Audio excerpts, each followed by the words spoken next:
Welcome to the Motoring Podcast, a Hyundai Drive Day Special Edition. Hello, I'm Alan. Hello, I'm Andrew. A Hyundai Drive Day Special? What, you just drove special Hyundais? Or it was a day of driving specials, or what? Yeah, a bit of... Yes to all of that, I think. A day of driving a number of different Hyundai. There's a whole load of cars that they've sort of launched or updated over the last little while. And of course, it's not really been possible to have separate launch events for them. So they sort of did a whole, like, look, everyone just drive all these cars, would you? type day, which was very pleasant. Good. Okay. So many cars were driven. And the aim of the game here today is to just zip through some of them. Some of them I've actually talked about before as part of other tests and other special editions about different cars. And this is just a sort of way of, okay, I've driven them, and then to sort of give a little bit of a summary. So we're just gonna nip through stuff relatively quickly. We've still got 1, 2, 3, 4, 5 cars to go through, so we're still going to waffle for long enough, but we're going to try and just keep it relatively brief, especially as some of them are related. Okay. Anyway. Well, where do you want to start then? I say we start with the Tucson PHEV Ultimate. Okay. Now, keen listeners will know that we have done a review of new Tucsons, but they were not PHEVs. No, they were just hybrids. Just hybrids. I look forward to the phone call tomorrow. I know. For which one? Which company? So yes, no, they were hybrids, and they were 2-wheel drive. And what I drove this time was the plug-in hybrid. So the plug-in hybrid, of course, gives you a much bigger battery. So it's a 13.8 kilowatt-hour battery. And that will give you 56 kilometers of electric-only range. Nice. 56 kilometers being 50 miles? No, 40 miles. 40-something miles. Counting people would have done the maths before they started recording. Or just not mention miles. Just don't look at the number and then go, oh, drat, I left that in kilometers. But the combined electric motor and the 1.6 litre petrol engine gives 265 metric horsepowers, which is a useful extra kick compared to the straight-up hybrid. Yeah. When I was driving it, I managed to get over some miles, over about 12 miles. So the outleg of the lap I did, I got 313 miles per gallon, but that was mostly downhill and a little bit of gamification in there. By the time I got back, we were still in the high 60s, low 70s. Okay. After 20 odd miles of mixed driving. And of course, I had to drive back up the hill that I drove down. Right. So that sounds like a realistic indication of what the miles per gallon will be. Okay. Yeah. Now, I was at pretty much... I managed to time it so I was the first of the day to drive the car. Okay. So I started off with a full battery. Right. It was fully charged. So I got, or almost fully charged. I got a good stab at the EV only part, which of course makes it a bit more like real life, really. Yeah. If you can charge from home, then the idea being that your plug-in battery is always pretty much full, so you get that 30 odd miles straight off. Yep. Being 265, that must have felt different from the previous? Yes, there was a bit more kick there. Obviously, I was at the same time playing Captain Featherfoot, so not really exploring that. But whenever I nailed it coming back up the hill on the way back, there was some useful oomph. Okay. Oomph there, and of course it's that 6 or 8 speed gearbox. It's not a CVT in there as well, so it was through that. No mooing, no crazy noises like you said you'd had with the hybrid, because obviously I was alert for it this time around.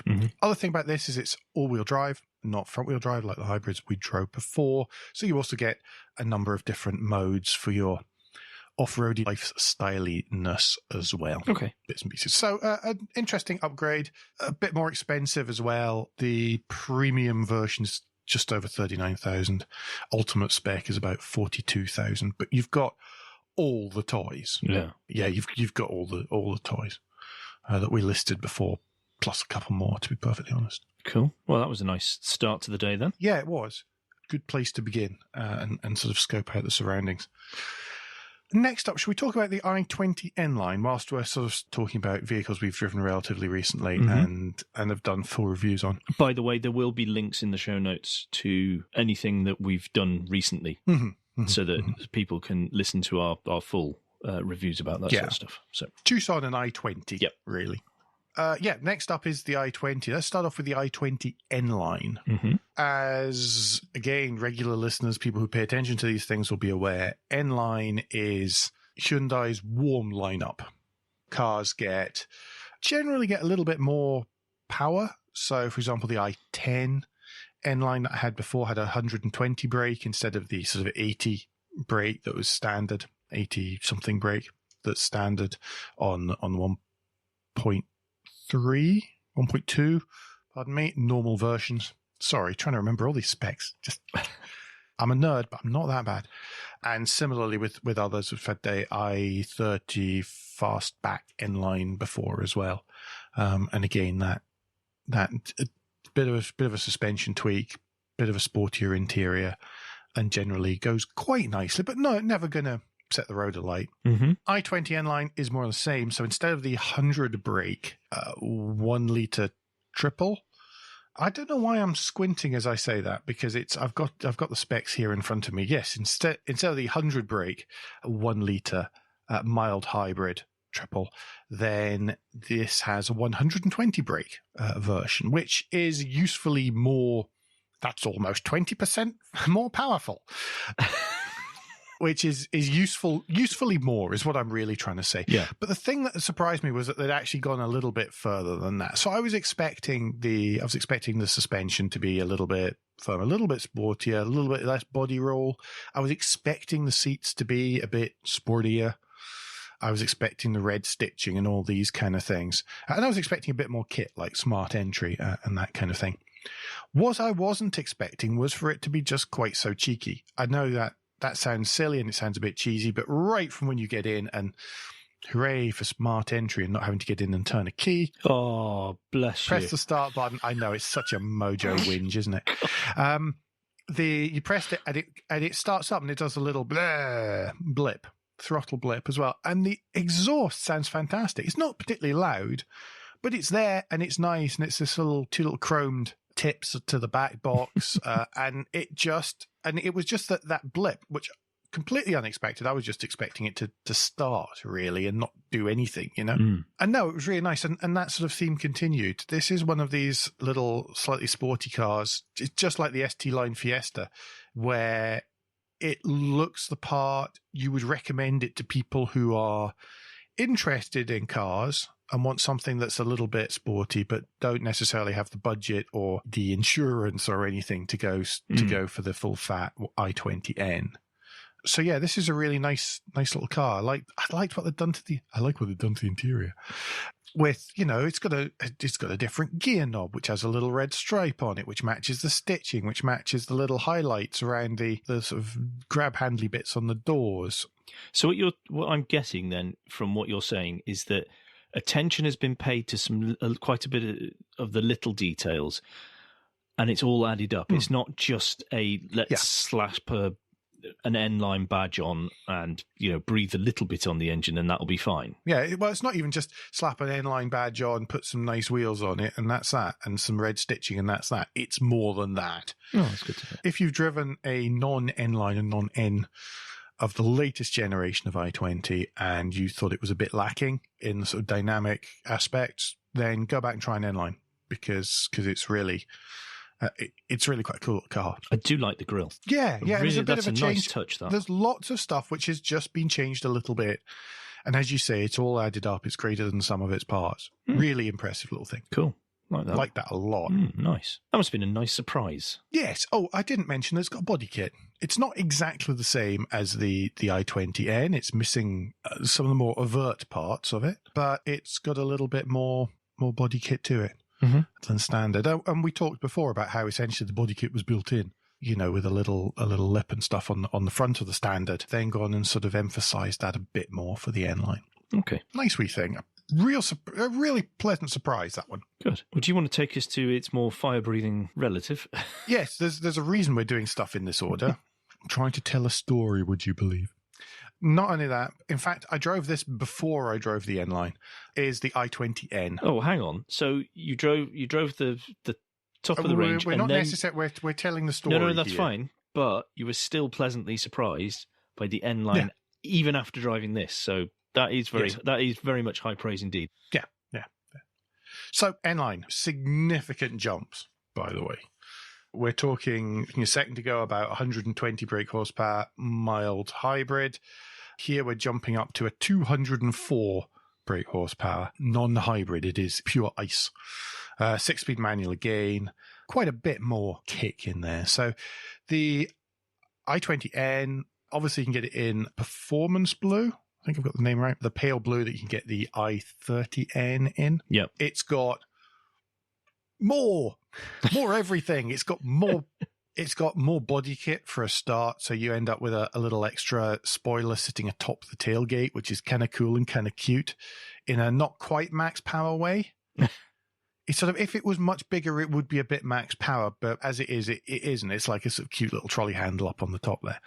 You get a bit more red slashes and stuff on the back.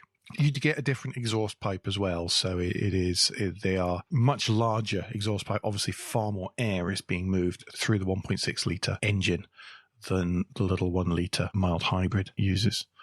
To keep all that power on the road, then right at the road surface, you start off with Pirelli P0 tyres. So that's a pretty serious point of contact with the road. Yeah. They're on 18-inch wheels instead of the 17s of the N-Line. Definitely feel the arches. They really do. Yes.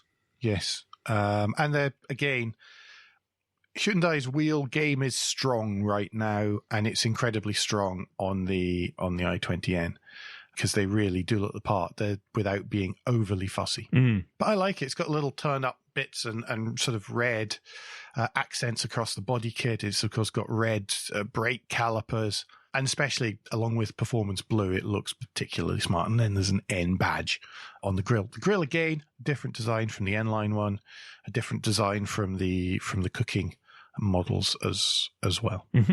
Started off with the tyres, Moving up from there, then we've got a mechanical limited slip diff in there as well to make sure that the power does go to the road and you're not going to start off with a one-tyre fire every time you're trying to leave the traffic lights.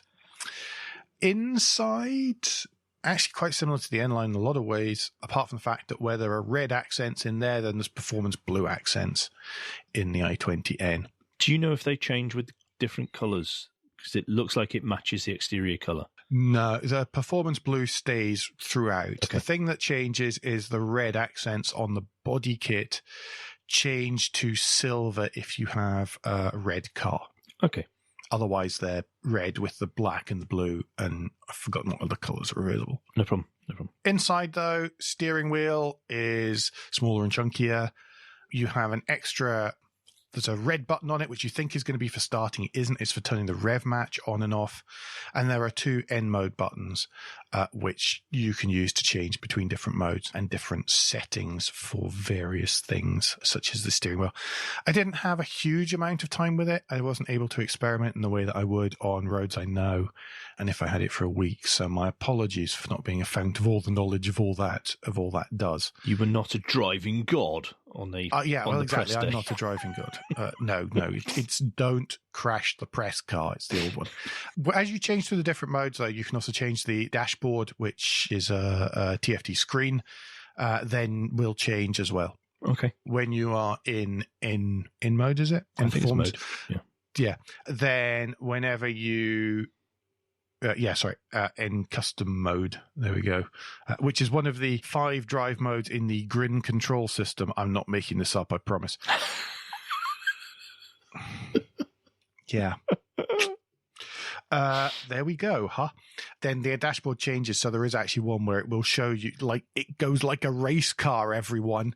It shows your gear in the middle, it shows your revs around the outside, it shows a digital speed readout, which is smaller than your gear, is smaller than the boost gauge, the torque gauge, the engine temperature in numbers, and the oil temperature gauges as well, which is a lot of fun. It's really quite cool, actually. Or you can just have 2 dials and just poodle around normally.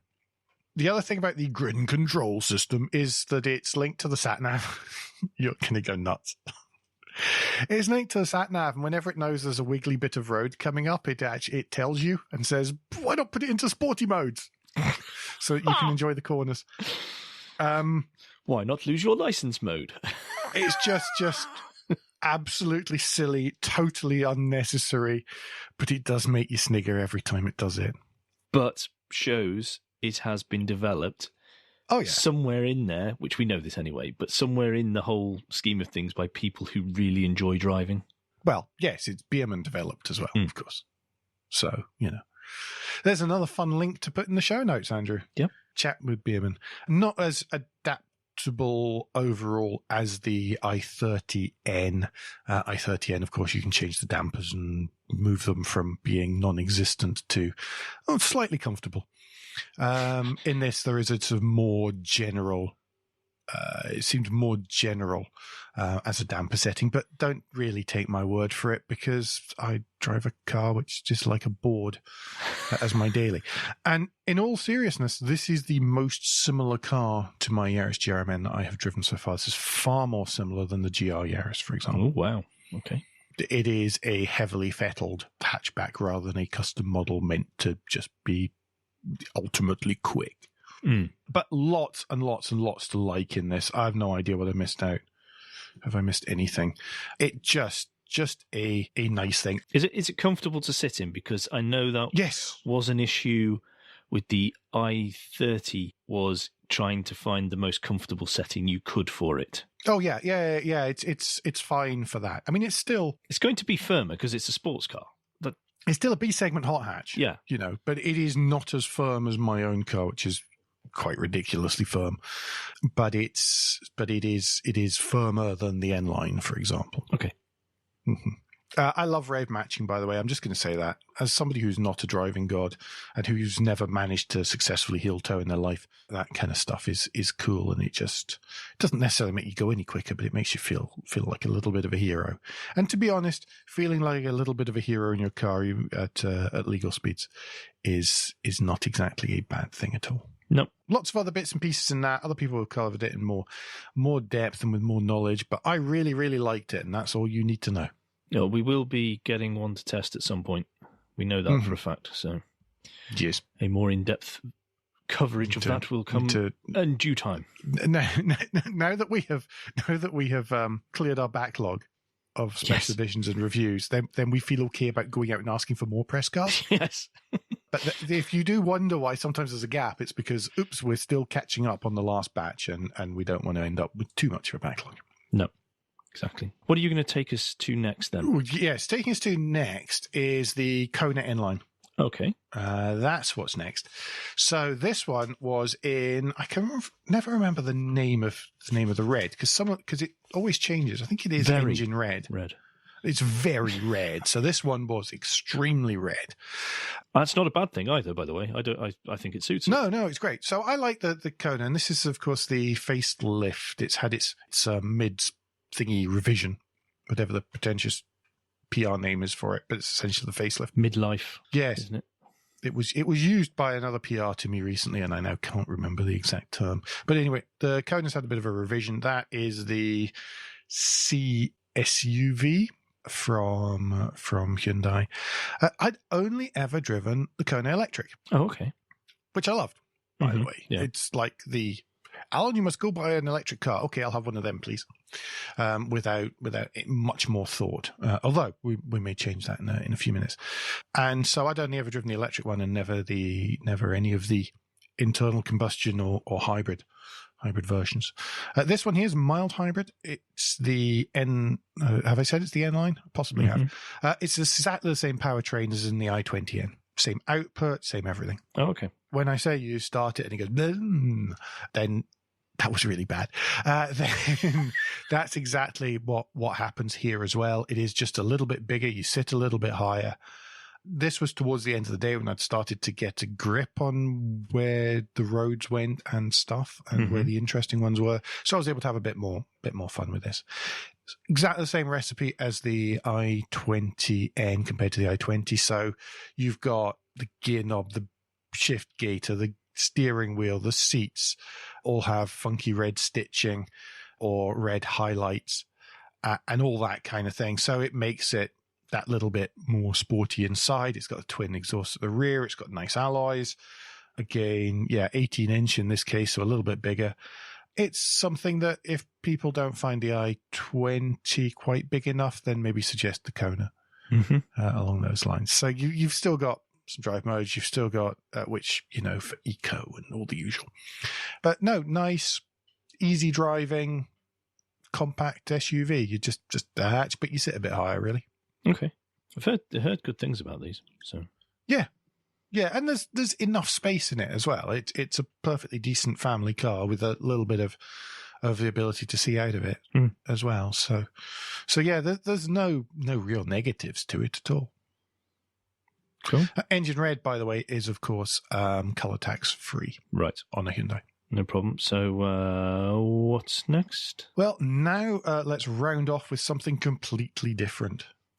The IONIQ 5. Ooh.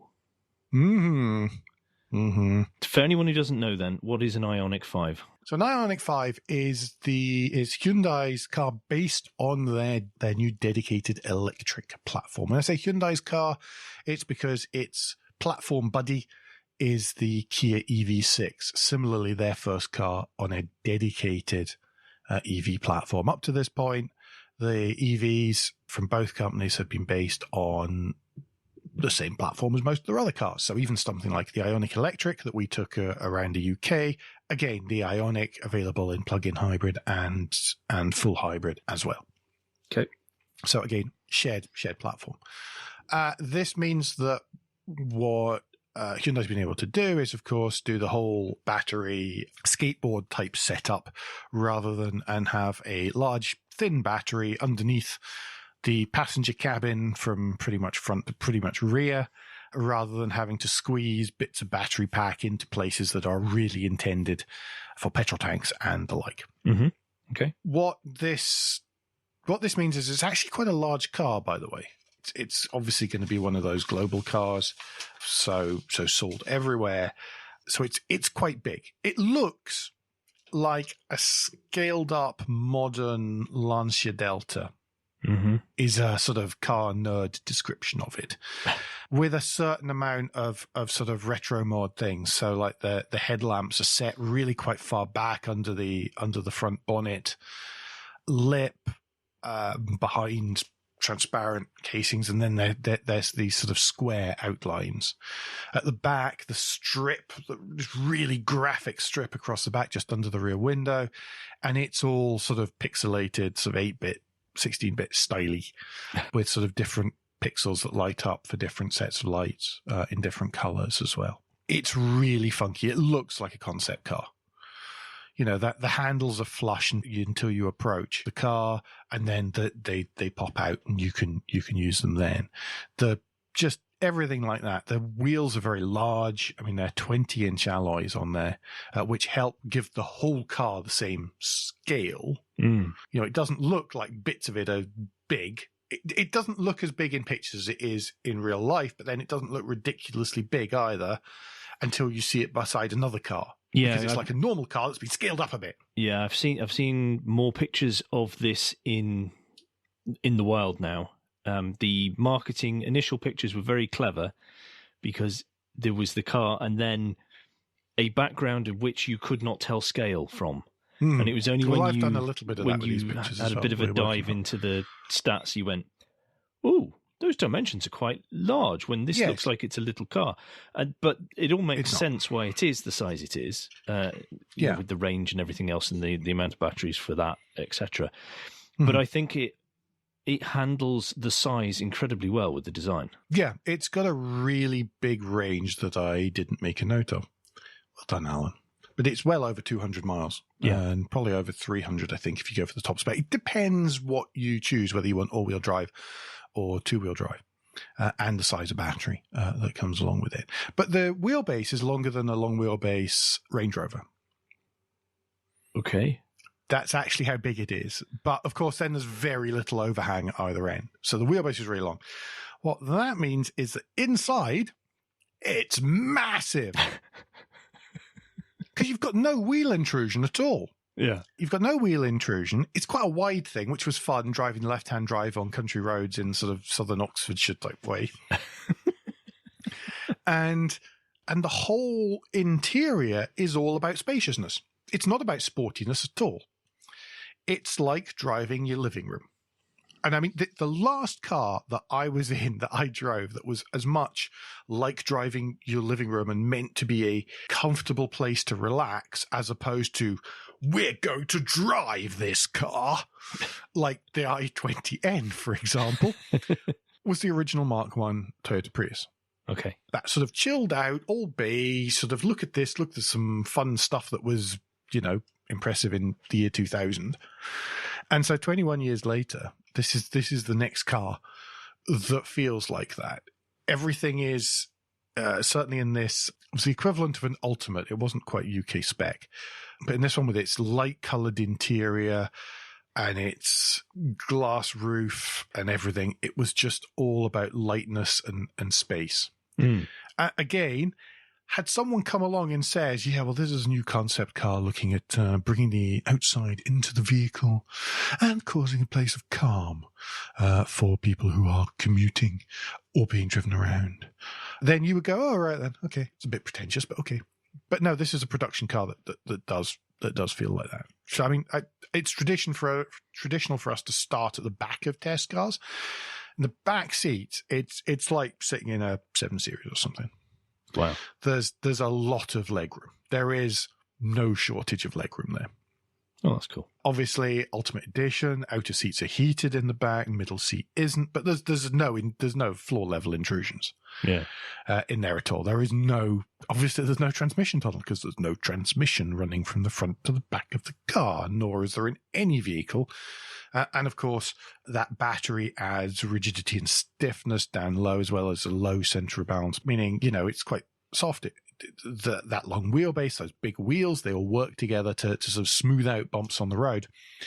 And then you don't have to have stiff suspension because all the weight's down low, so it doesn't roll that much. Sorry, I've talked about the back seat space and dynamics in the same sort of long, rambly sentence. But it sort of all works together when you're in it. And I'm holding off from talking about the front. So the front in this one, both sides, it had these front seats which recline. Yay, reclining front seats. Isn't that a novelty? But they recline right back. And there's a little sort of calf support bit that pops up as well to support, so that you can sit and chill out. If you're in the front passenger seat, you need to snooze, that's fine. If you're sitting waiting at a charge port, that's fine. You can sit and chill in the car, because let's face it, it's a darn sight nicer place to be than inside most motorway service stations here in the UK. I'd much rather sit in here. Yes. Not that you'd need to wait particularly long, to be honest, because it is one of the car. It has all the sort of latest ultra charging speeds available to it, so you can sort of IONIQ the little socks off it, or any of the other extremely rapid chargers that you need, which make driving an EV almost as expensive as driving a petrol car, really. Should you need to do that on long journeys or be in a position where you don't charge at home? There we go. I think that's enough caveats, isn't it? Yeah, I think that should do for now. Yeah, cool. So in the front, there's that. In between the front seats, there's a kind of sliding console. There's obviously a Qi charge pad, a couple of USB ports, a couple of cup holders. So, you can just plug it in, run into Starbucks, come back, and then enjoy the solitude on your own. Of course, it being a Hyundai, you can enjoy the solitude to the accompaniment of a Parisian pavement cafe. Well, or the rainforest. Why would you do anything otherwise than that? Yeah, exactly. To be honest, still better than being inside the services. Exactly. What else did I like? The pedals were really cool. They were sort of really fun. They were aluminium finished and a really funky sort of stop and go pattern on them. Just nice. I don't know. I just thought they were really cute. They were just nice. That basically, it didn't. When you went below eye level, it wasn't as if it went all normal car-y in there. Again, someone's spent time thinking about a little detail. Oh, there's a lot. Yeah, and it's a little moment of joy's perhaps not the right word, but you know what I mean. It's a little moment of that's nice. Someone's paid attention and tried to do that. No, it's not just that. It's not in the pictures either. It's the way that the trim is done on the door, and it's as if it's got little inset pieces. It's this kind of vellum style. Okay. It looks like vellum. It doesn't feel like vellum. So vellum is a sort of drawing parchment type stuff. Yeah. Traditionally, it's made from some kind of skin and then scraped very thin, but that's not what it is anymore. And then there's these little bits and this little design kind of drawn on it, and it's on the door panels, and it's just really nice. It's one of those little tiny detail things that you would expect in a Lexus, for example. In fact, it's in one of the sort of very top-end Lexuses. So what you're saying is it's quite a premium touch. Oh yeah, this whole car feels premium. By the way, Mm-hmm. I know some people look at it and goes, "Oh, it's all screen. There's like 2 screens in the front and that," and that's fine. And to be honest, they're nice. They're the driver's one's a bit fussy, but the thing is that you don't even notice that because actually you're looking at the massive head-up display, which is on the massive windscreen, which works really, really nicely. So the standing controls aren't that important. I can't believe I'm saying that. But they aren't, because you're given a more than good enough alternative to that. Again, the nav, all that stuff, and everything matches. So it's all got a white surround, and then the screens and the graphics are all on a white background. And it's just, the whole effect is calming. I know this all sounds very silly and very cheesy, but the whole effect is one of a place to be calm. So much driving, particularly in the UK, is an absolute, and I'll be polite here, chore. Oh, yeah.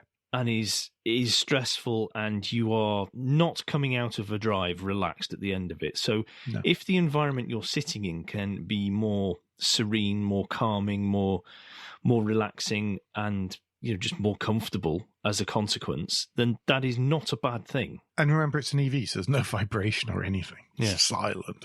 Absolutely silent. So you can listen to your pavement cafe in pure solitude, which is really nice. What else before we over egg this pudding? Oh, the other one is V2L. It's one of the other funky things it can do. So you've got that large battery. In this case, it's a 73 kilowatt hour one. Remember, the PHEV we were talking about earlier on was 15. 73 kilowatt hour battery, and you can use most of that to actually power something else. Okay. So if you had a power cut, for example, you could plug in the adapter into the charge port, and then plug an extension cable into the end of it and run your freezer and your heater or whatever off of that, should you have no other power. You can even charge another EV with it. All right, wow. At pace. Ooh. As well. I think it was type 2 level, so I think it was up to 20. I can't remember the numbers now. I'm sorry. But it was actually the ability to charge at a decent rate. Lots of clever stuff. Impressive. Mm-hmm. Yeah, it really was, both in terms of scale and everything. It was just impressive. I've had a wee sit in the EV6. I know that's not really what we're meant to be talking about this time, but it's Platform Buddy. A very different feel to it. Oh, okay. No less premium, but far more sporty. All right. Very much, you feel like you're sitting much lower, you're more reclined, it's more cockpit-like when you're in it. So interesting contrast between the two of them. I'm sure one of the big mags will have a back-to-back compare at some point. The EV6 not actually launched yet, whereas you can actually get the IONIQ 5. Mm-hmm. And I think that's about it, to be honest. Oh, it seems quite a full day, to be fair. Yeah, it was. And there was still time to drink orange juice. No, it was. It was one of those days where there was so much to do and to see and to try and drive that it was, fitted a lot in. I actually sat out one of the drive slots. People were like, why are you doing that? It's like, well, I have to drive. My bookings end up going over lunchtime, so I got the right cars that I wanted. Because I know that otherwise you just go off and you do an SMMT day and you just drive too much stuff and you end up full. So yes, even at that point, I rationed myself a little bit, which sounds silly, but you can tip yourself over the edge. That sounds really melodramatic as well. Sorry, but that's how I feel about these things whenever you do it. Yes, you can. There is a point in which quantity overrides. No matter how much nice tea, nice coffee, and Korean food you're being fed, and no matter how nice the cars are, it just gets to a point that it is too much. Mm-hmm. So which, I didn't get like you said, a chance to try the bang, but it's true. It does. It sounds like such a mojo whinge. Yeah. I think that's about it. Okay. Anything you think I've missed? What was your most surprisingly stroke delightful thing of the day then? Oh, that's really hard. Could you not ask me something easier? No? I don't know. I went in with expectation. I think the most surprising was the i20 N-Line. Okay. For just being a better warm hatch than I was expecting it to be. Mm-hmm. i20N, I knew it was going to be fab. I knew I was going to like it. Because it was just like everything in an Alan recipe, really. Yes. Yeah, everything in an Alan recipe. And the IONIQ 5 I thought was going to be cool, and it was. It was actually cooler than I was expecting as well. It was just nicer. There you go. You come for the nerdery, stay for the in-depth insights. It's okay. We'll let Hyundai run with that. Motoring Podcast said, it's nicer than we expected. Need it for a week to make sure I know just how nice it is. Okay. All right. Preferably soon, because I've got no fuel in the cars. Anyway, folks, before this goes on any longer, don't forget that between now and next time, you can give us any feedback and share your thoughts with the show at Motoring Podcast on Twitter and Instagram, on Facebook, and on the contact page of motoringpodcast.com, the hub of all our activities. Please don't forget to leave a review and rating on Apple Podcasts, Google Podcasts, or however your podcast app lets you do such a thing. Andrew, what's the best way to get in touch with you? Best way to get in touch with me is via Twitter. If you search for Crack Windscreen, you should find me there. And Alan, if somehow people feel that there is more to glean from you about Hyundais and driving days, what's the best way for them to get in touch with you personally? Best way is via Twitter, where I'm at AJP Bradley. That's Bradley. We'll be back before very long. But until then, I've been Alan Bradley. I've been Andrew Clues. And safe motoring.